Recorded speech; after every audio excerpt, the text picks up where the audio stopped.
ويسر لي أمري واحلل عقدة من لساني يفقهوا قولي أشهد أن لا إله إلا الله وأشهد أن محمدا رسول الله جزا الله عنا سيدنا محمد صلى الله عليه وسلم بما هو أهله. Alhamdulillah yang saya muliakan Tuan Pengerusi, Barisan Jawatan Kuasa, para imam, Bilal dan juga ayah-ayah para jamaah sekalian. Alhamdulillah, marilah kita merapatkan kesyukuran kepada Allah Subhanahu wa taala dengan limpah kurniaan, rahmat dan kasih sayangnya kita dapat lagi bertemu dan duduk dalam majlis ilmu.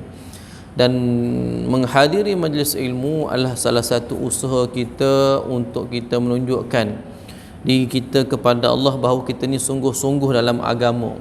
Kita sungguh-sungguh dalam agama ini. Dan juga nak menunjukkan kepada Allah, membuktikan kepada Allah bahawa kita ini sungguh-sungguh juga dalam nak mentaati dan untuk mengikuti sunnah baginda Nabi Muhammad sallallahu alaihi wasallam. Dan kita tahu juga duduk dalam majlis ilmu adalah salah satu daripada taman-taman syurga. Jadi kalau kita nak biasa, kalau kita nak jadi penghuni syurga atas dunia ni, biasa-biasakan duduk di tempat berkumpulnya penghuni syurga, iaitu majlis zikir dan majlis ilmu yang mengingatkan kita, mengajarkan kita, mentazkirahkan kita, iaitu kepada Allah. Allahumma salli ala Muhammad wa ala ali Muhammad. Mari kita banyakkan berselawat kepada junjungan mulia Nabi Muhammad sallallahu alaihi wasallam. Mudah-mudahan atas dunia ini Allah beri rezeki kepada kita dapat banyak berselawat kepada baginda dan banyak dapat mengerjakan sunnah baginda, subur mahabbah cinta kita kepada baginda, layak kita dapat syafaat baginda, layak kita dalam syurga kelak duduk berkumpul sekali dengan baginda Nabi sallallahu alaihi wasallam, insya-Allah. Amin amin ya rabbal alamin. Tanam cita-cita ni insya-Allah. Mari kita niat i'tikaf dan kita niat duduk dalam majlis ilmu lillahi ta'ala. Allahumma salli ala Sayyidina Muhammad wa ala ali Muhammad.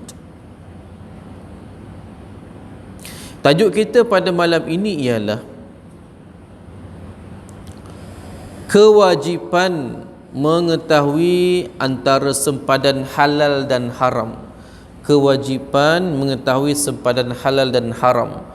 Yang pertemuan kita sebelum ini kita berbicara tentang ilmu, bagaimana Imam Ghazali menjelaskan kepada kita tentang keutamaan untuk kita duduk dengan ilmu, sehingga kan disebutkan bahawa kita ni orang mukmin dua benda saja, sama ada kita belajar ataupun kita mengajar.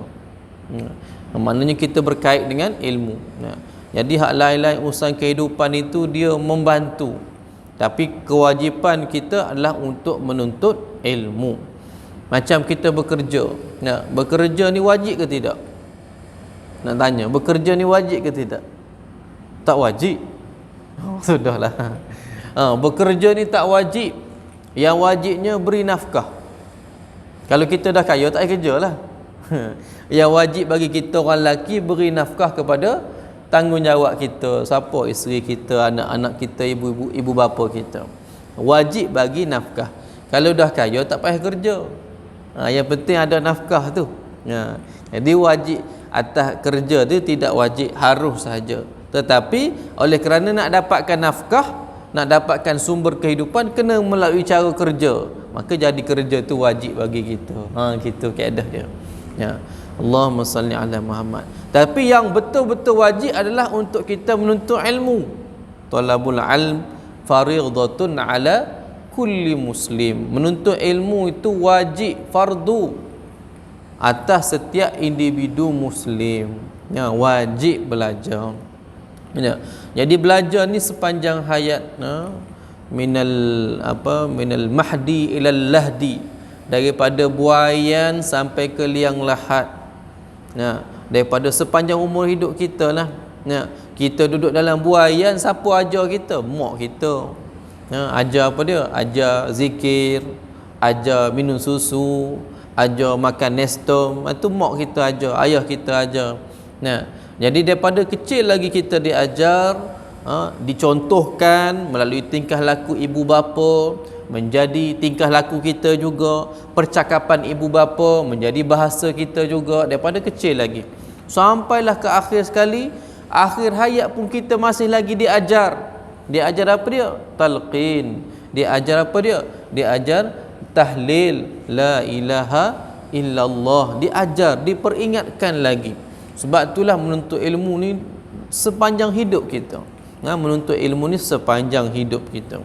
Dan sifat ilmu ni adalah sesuatu yang bersifat cahaya dan sesuatu yang hidup dalam diri kita. Ilmu ni bila kata hidup, dia berkembang. Dia macam kita, daripada kecil makin besar. Ilmu pun sama, makin lama makin besar, makin matang.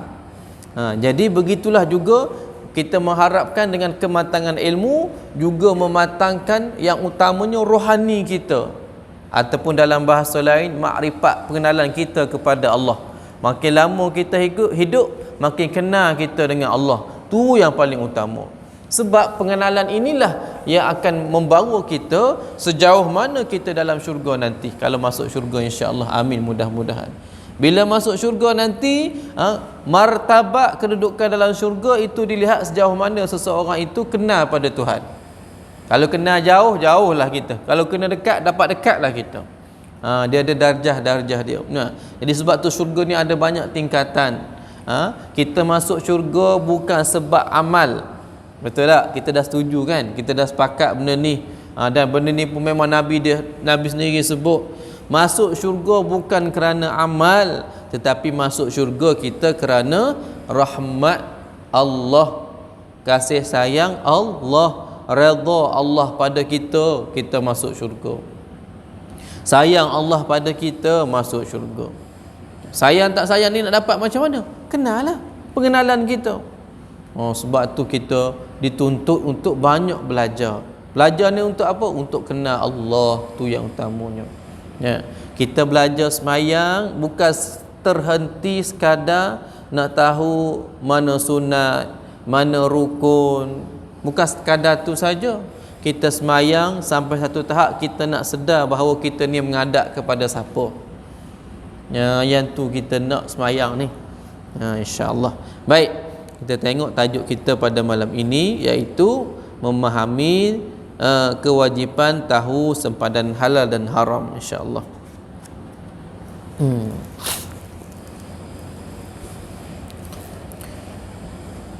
Bismillahirrahmanirrahim.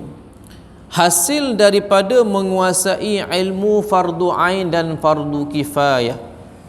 Fardu ain apa dia? Fardu ain wajib atas diri. Macam tadi, belajar tu wajib atas diri, tak boleh wakil pada orang lain. Wajib atas diri sendiri. Dan fardu kifayah, kewajipan secara berkelompok. Fardu ain atas diri setiap individu, fardu kifayah wajib atas kelompok.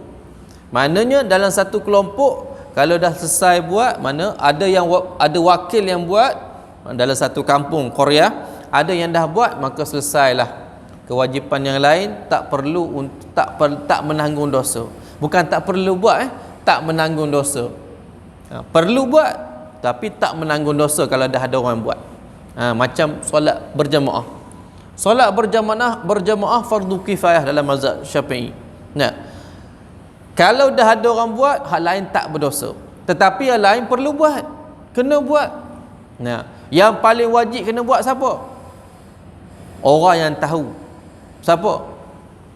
Terutama sekali imam, terutama sekali pengerusi, terutama sekali Tok Bila. Tiga ni hak paling wajib semayang. Kalau tak ada tiga ni, orang lain tak semayang, berdosa lah. Yang lain akan menyokong. Sebab apa saya sebut wajib atas individu pula? Sebab inilah penanggungjawabnya.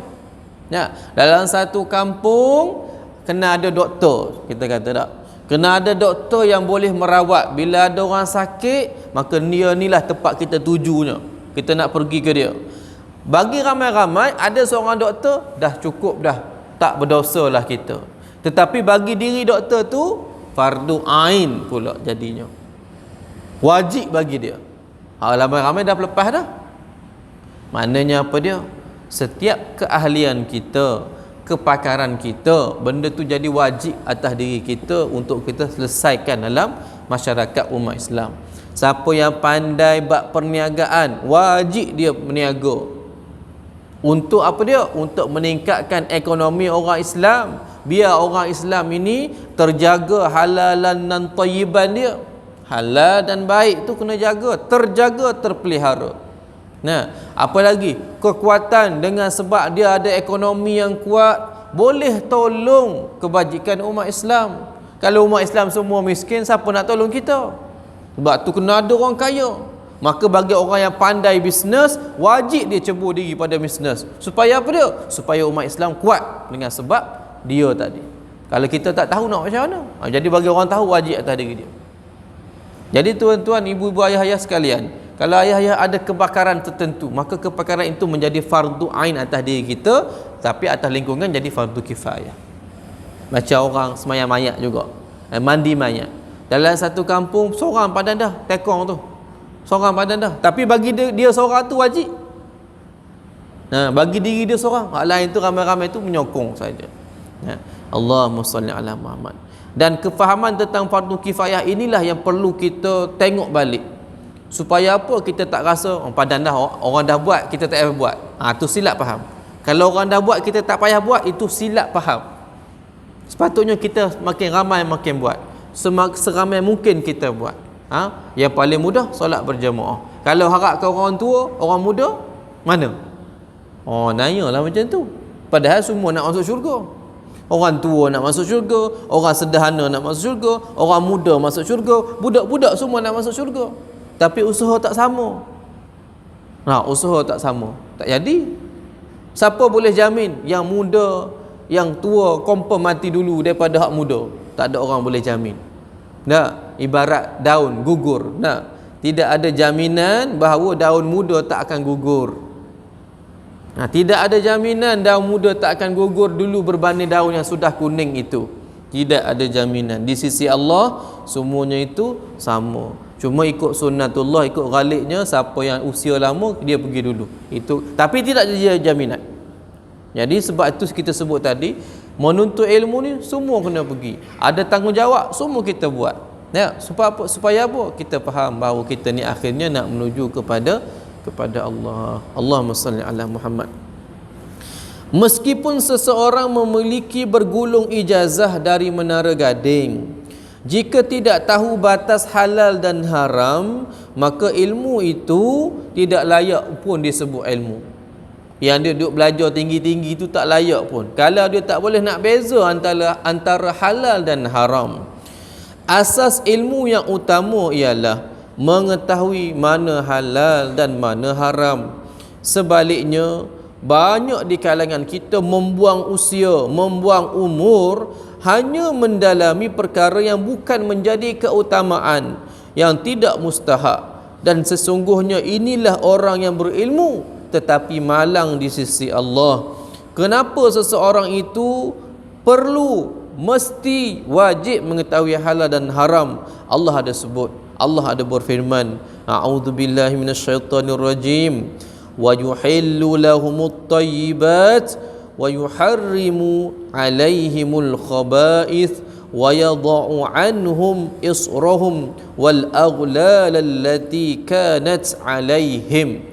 Dan menghalalkan bagi mereka segala yang baik dan mengharamkan bagi mereka segala yang buruk, dan membuang dari mereka beban-beban dan belenggu-belenggu yang ada pada mereka. Al-A'raf 157. Dan ayat ini memberi isyarat bahawa semua perkara yang halal itu tayyib di sisi Allah. Benda halal itu baik di sisi Allah, bermanfaat, memberi guna kepada manusia. Tidak ada benda halal yang sia-sia Allah lakukan. Pasti ianya baik, bermanfaat, berguna bagi manusia. Meskipun manusia tak tahu cara guna dia. Sebab kurang ilmu lah tu. Tetapi benda halal pasti bermanfaat. Sementara barang yang haram itu buruk di sisinya, mendatangkan mudarat kepada manusia di dunia, lebih-lebih lagi di akhirat yang paling kita takut. Jadi benda haram atas dunia dah dah merosakkan kita, apatah lagi yang malangnya dia rosak ke akhirat nanti, menyeksa dan menyusahkan kita di akhirat nanti. Oleh itu marilah kita kena pelajari sama-sama, semak Al-Quran, semak sunnah Nabi balik, mana yang dikatakan halal, mana yang dikatakan haram. Al-halalul bayyin wal haramul bayyin. Yang halal itu jelas, yang haram itu jelas. Maka kalau kita tahu yang haram itu jelas, tinggalkan terus, tak perlu nak apa sayang lagi, ya. Sekalipun kadang-kadang mungkinlah adalah kajian yang sedikit pesimis yang menyatakan benda tu ada manfaat. Nah, kalau halal tinggal terus, walaupun mungkin ada nampak kita rasa macam ada manfaat. Contohnya apa dia? Judi. Berjudi. Sebab apa kita duk kejar judi ni?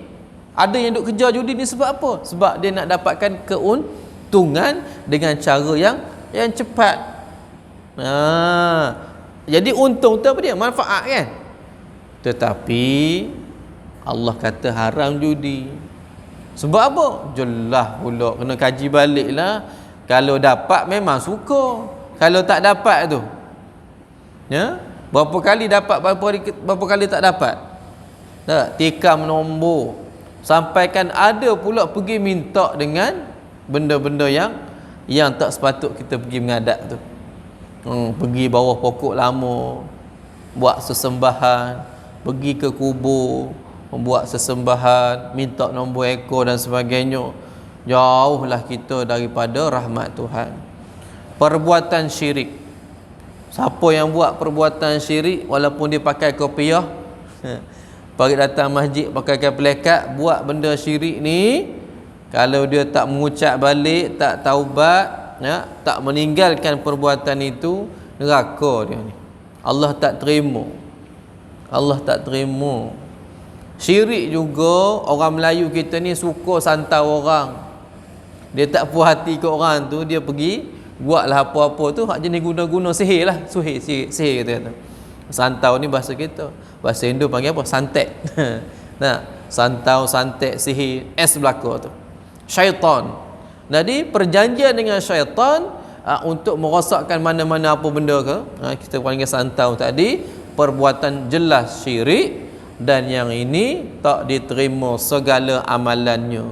Nah, sayang kita duk rasa, kita duk ingat orang Melayu ni confirm Islam, tapi lupa kita orang Melayu lah yang ramai duk buat benda ni deki ke orang, tak puas hati ke orang, cari tok bomo terus.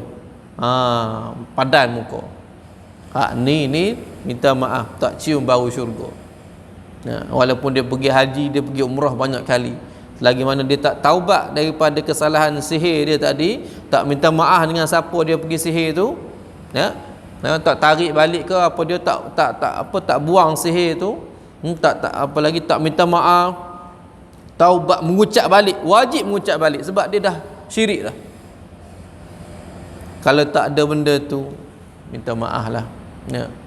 Walaupun dia sedekah banyak mana, semayang belakang tok imam sekalipun, tak diterima amalan. Yang ni kita bimbang. Orang Melayu kita banyak terjebak benda ni. Apa dia kes dia? Tak puas hati, kedai dia ramai orang pergi, kedai aku orang tak ramai pergi. Nak, kedai dia ramai orang pergi, jadi tak puas hati, dia pergi hantar apa-apa, nak suruh orang tu tak payah dapat kat dia. Ni dengki. Dengki ke orang. Merangkaklah akhirat nanti. Ya. Allah, mudah-mudahan kita terselamat.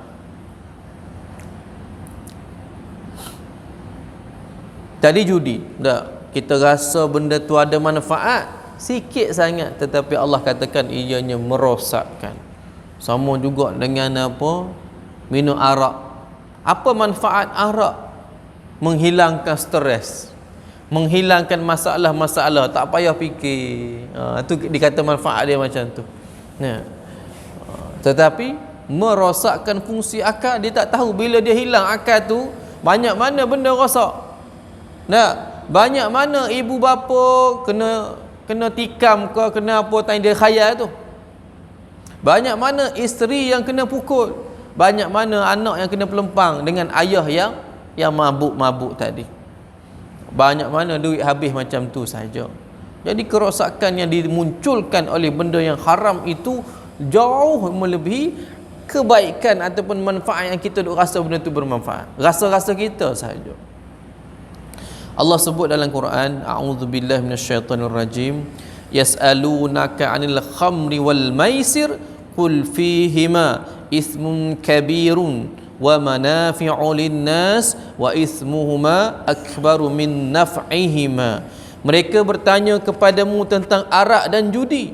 Katakanlah, pada keduanya itu terdapat dosa besar, dan meskipun beberapa manfaat itu bagi manusia, tetapi dosa yang disebabkan oleh kedua-dua ini jauh lebih besar daripada manfaatnya.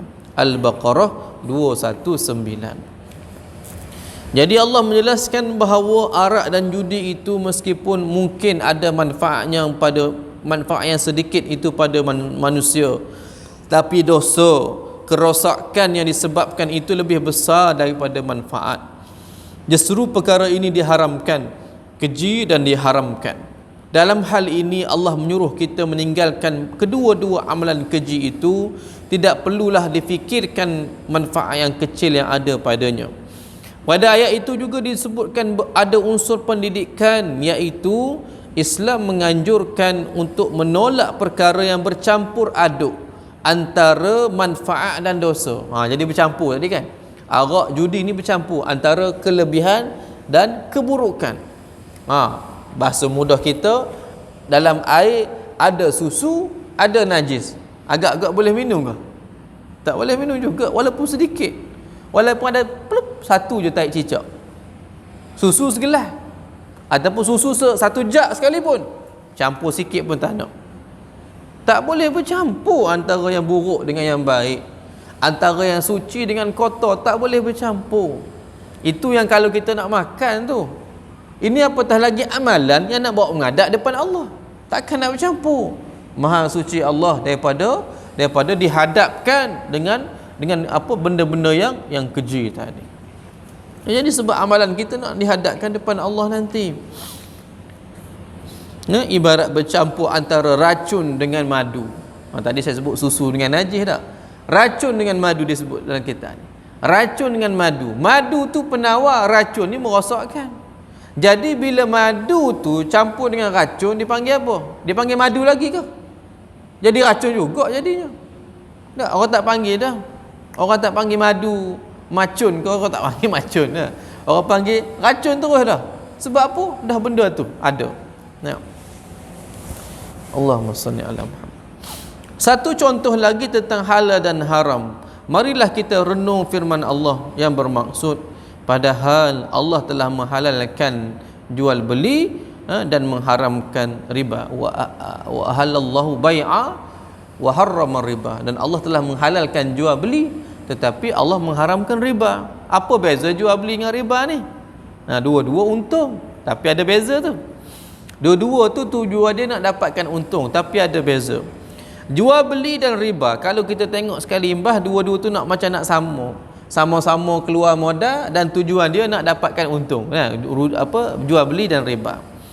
Tetapi Allah menghalalkan jual beli dan mengharamkan riba. Sesungguhnya jual beli itu halal kerana ada usaha, ada jerit-perih berniaga, ada keadilan, ada berusaha dengan modal dan mengadakan produk iaitu barangan, ada buat usaha buat iklan, ada akad, ada sirat. Ada akad maknanya ada jual, ada beli. Ada serah, ada terima. Keuntungan yang diperoleh adalah hasil usaha dan jerit-perih dan titik peluh, di samping menyediakan khidmat kepada orang ramai. Muamalah, jual beli ini muamalah.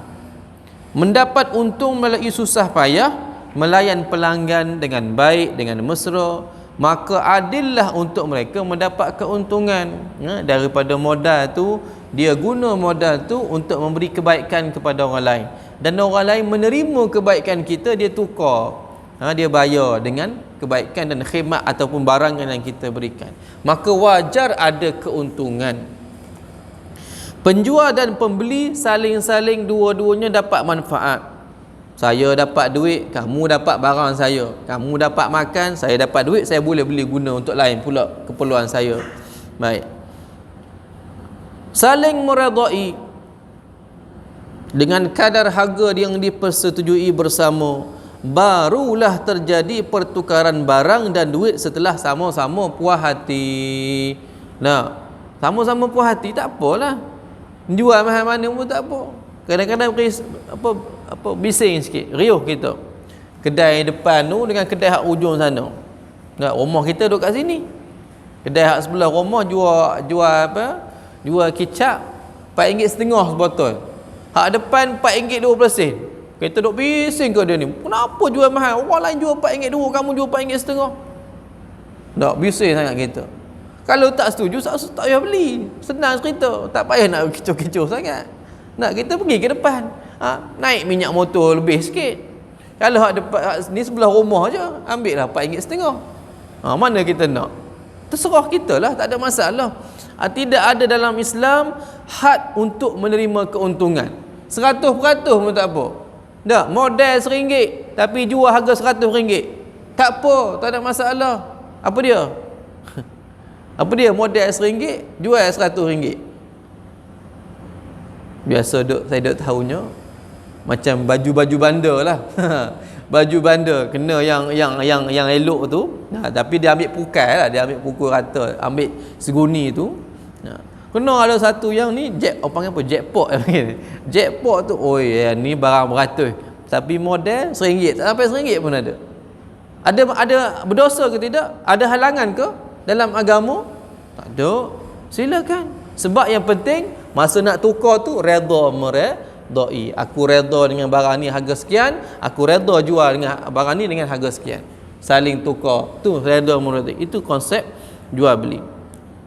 Maknanya biar puas hati dan tidak ada yang terzalimi, itu paling penting. Bayaran bertangguh hutang merupakan sistem jual beli dalam Islam. Kalau kita berhutang, ni tak masuk riba lagi, berhutang pula. Kita jual beli dengan cara hutang. Dan dalam Islam, dalam sistem muamalah Islam, benda ini, perkara ini dibenarkan, dibolehkan, kerana memberi peluang kepada pengguna untuk memiliki sesuatu barang dalam keperluan yang mendesak, tetapi dia tak ada duit. Maknanya ada unsur pertolongan di situ. Ada unsur pertolongan. Dan hadis Nabi sebut, orang yang memberi hutang mendapat pahala 1/2 lebih banyak daripada orang yang bersedekah. Nah, orang yang memberi hutang mendapat pahala 1/2 lebih banyak daripada orang yang bersedekah. Sebab apa? Kalau kita bersedekah, kita bagilah, ambil sedekah, ambil lah. Kita kata sedekah ni 1 markah.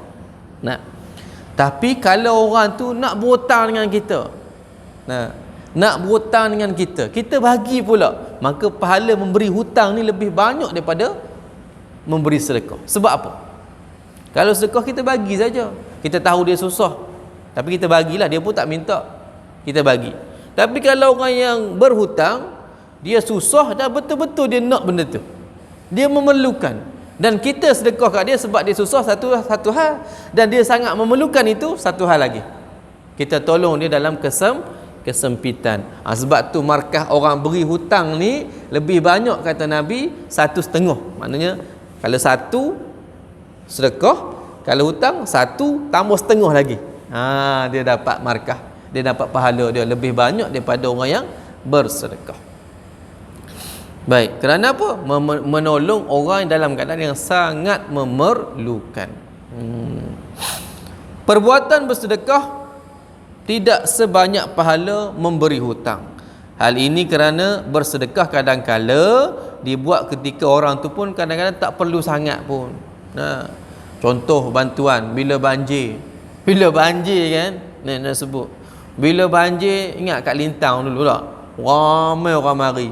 Datang bawa apa?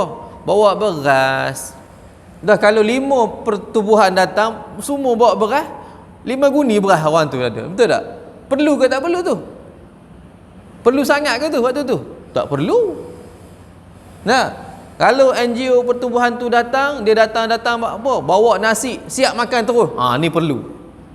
Sebab kalau banjir nak masak macam mana? Dapur gas pun hanyut ke mana tak tahu dah. Penting makan. Bagi beras buat apa tadi tu? Ada lagi. Nah, bagi beras pun ada.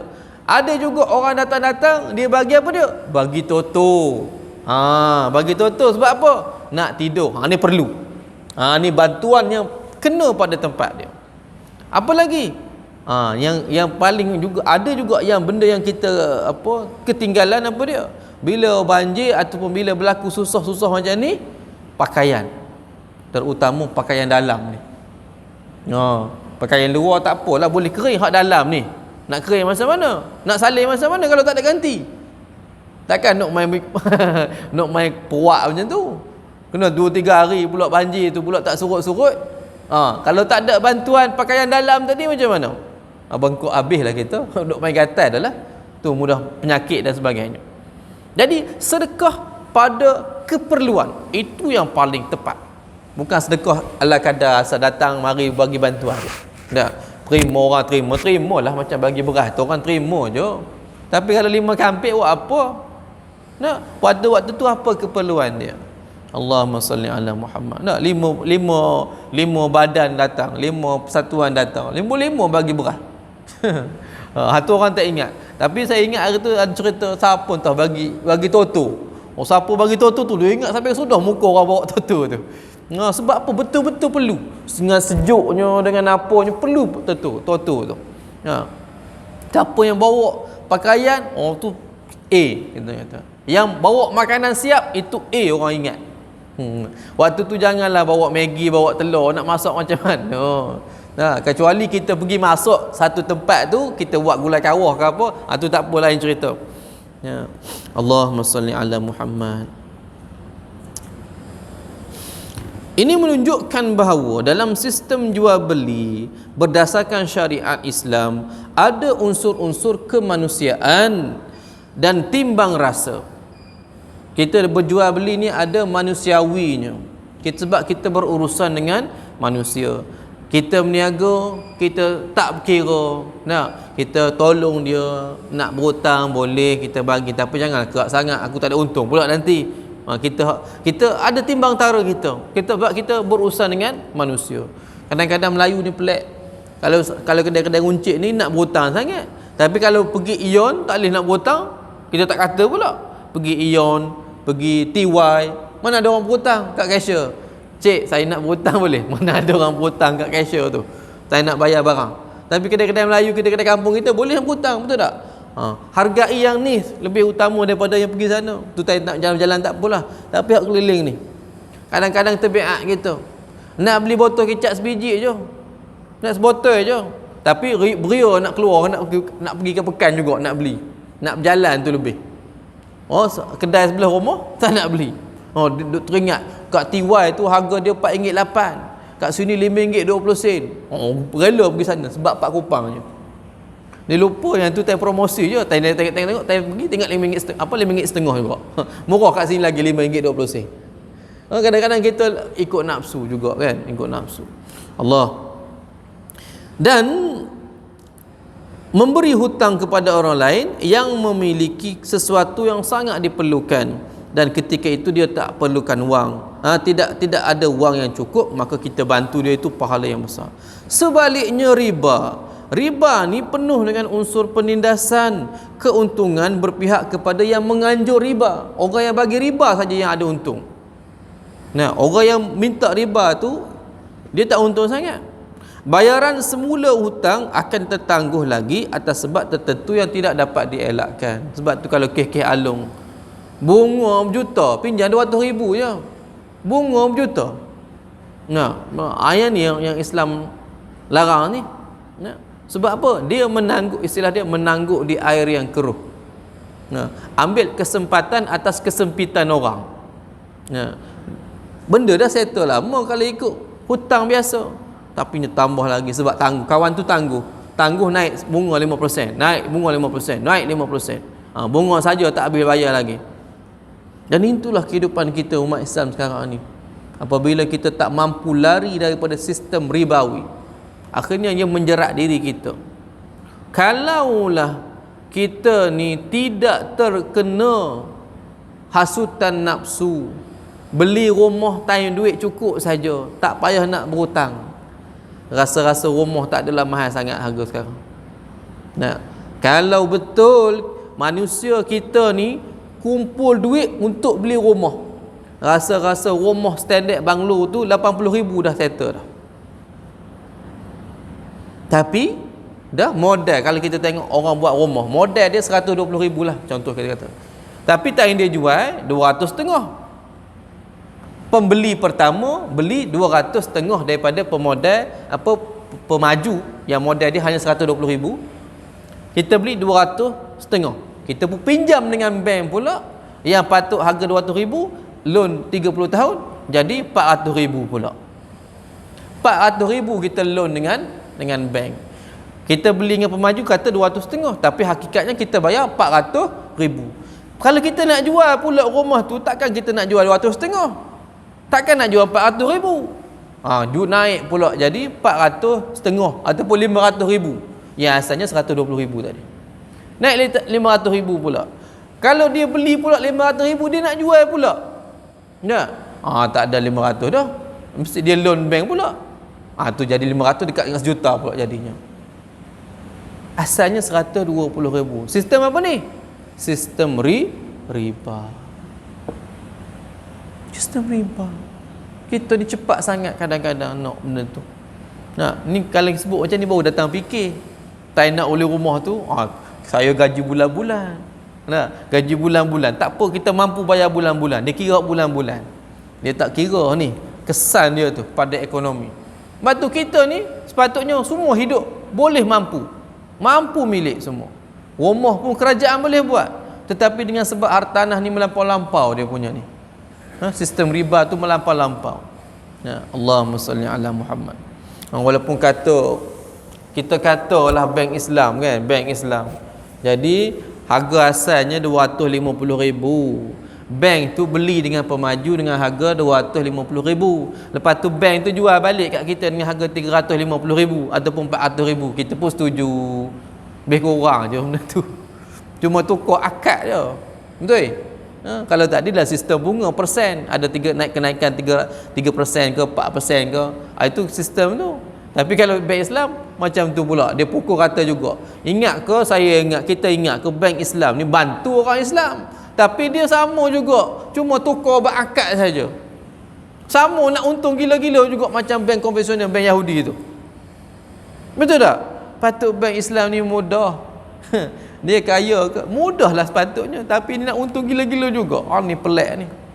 Kita harapkan sepatutnya boleh bantu. Macam tabung haji. Tabung haji betul. Tabung haji kan, kita hanya perlu simpan duit sampai 10,000 lebih kan. Kita kata 11,000 lah sekarang. Tetapi kos sebenar haji tu 22-23,000. Maknanya mereka berniaga untuk tampung separuh daripada haji kita. Tu betul. Kita nak macam tu lah. Sepatutnya macam tu. Boleh tolong umat Islam. Tapi sampai sekarang umat Islam kita sendiri terbelenggu dengan hutang ribawi ni. Tak selesai. Dekat nak pencen barulah selesai. Baru nak selesai. Kereta loan 9 tahun. 9 tahun tu apa benda? Habis semua dah tu. Habis baiki dah tu. Lepas tu baru nak tukar kereta lain pula. Lepas tu bila habis tu rasa dah buruk lah 9 tahun tu, nak tukar kereta lain pula, buat loan lain pula. Maknanya kalau tempoh 30 tahun perkhidmatan kerja tu 3 kereta dia guna, semua tu loan. Mana nikmat dia punya gaji dia tu? Gaji bayar hutang je. Gaji bayar hutang je. Kalau dia simpan duit kereta yang 20,000, 25,000 Myvi tu, 25,000 kumpul duit 2 tahun je, gaji dia 3,000, kumpul 1,000 setahun, 1,000 sebulan, dapat beli cash, tak perlu bimbang dah. Dan 5 tahun dia tak ada apa-apa dah. 5 tahun pula dia boleh menyimpan pula nak beli rumah pula. Dia 2 tahun simpan nak beli kereta. 5 tahun seterusnya duit yang sama yang dia simpan beli kereta, dia boleh guna untuk beli rumah pula dalam masa 5 tahun ataupun 6 tahun. 7 tahun cukuplah. Kereta ada, rumah ada. Apa lagi? Lepas tu, lepas pada tu, gaji-gajinya ada tu boleh dinikmati, boleh bersedekah, tak berkira dah. Orang susah terus bagi. Anak-anak pula dah besar, mungkinlah ada pelajaran pendidikan tu kena tampung modal banyak sikit. Senang, tak ada apa, tak payah nak berhutang PTPTN dah. Tapi sebab kita terbelenggu dengan ribawi, oleh pemberi riba yang tak nampak rupa, tetapi ada komputer depan dia. Kita tak nampak. Kalau dulu Yahudi memang terkenal dengan riba, tapi sekarang ni riba tu dalam bentuk handset, dalam bentuk komputer yang kita pun rasa macam profesional sangat. Silap kita. Allahumma salli ala Muhammad. Kesengsaraan sentiasa menjerat orang yang berhutang berasaskan riba. Lantaran itu riba diharamkan dalam syariat Islam oleh Allah kerana memudaratkan masyarakat manusia. Justeru dalam banyak perkara yang wajib yang kita pelajari, khususnya tentang halal dan haram, hanya yang halal saja yang benar-benar menyelamatkan diri kita daripada perkara haram dan yang memudaratkan itu. Dengan itulah barulah seseorang itu tergolong sebagai hamba yang berabdi, yang benar-benar menyerah diri kepada Allah berasaskan Islam, iman dan ihsan. Begitulah insya-Allah. Nanti dengan izin Allah kalau kita bertemu lagi, kita akan tengok pula tajuk yang kedua, yang ketiga, iaitu berkenaan dengan pegangan akidah kita Ahlussunnah wal Jamaah, insya-Allah. Bismillahirrahmanirrahim. Ada soalan tak sebelum saya tutup? Ayah-ayah ada nak tanya apa-apa tak? Hukum fiqh ke apa ke? Kalau nak tanya boleh tanya. Ada apa yang saya sebut dia tak jelas boleh tanya. Ada tak? Kalau tak ada tak apa. Lain kali kalau saya datang tu, kalau ada nak tanya, tanyalah. Ataupun siap soalan siap-siap ke. Kadang-kadang macam ni tanya tiba-tiba tak terfikir juga kita kan. Nanti kalau ada apa-apa tanya. Boleh saya jawab, insya-Allah kita jawab. Kalau tak boleh jawab, kita tangguh lain kali saya cari jawapan pula. Bukan apa, bukan selalu kita dapat ni. Bukan selalu kita dapat duduk dalam majlis ilmu. Jadi time ada majlis ilmu ni kita manfaatkan insya-Allah. Bismillahirrahmanirrahim. Allahumma salli ala Muhammad wa ala ali Muhammad. Allahumma faqihna fid din wa 'allimna at-ta'wil wa sallallahu wa sallama alaihi walhamdulillahi rabbil alamin. Assalamualaikum warahmatullahi wabarakatuh.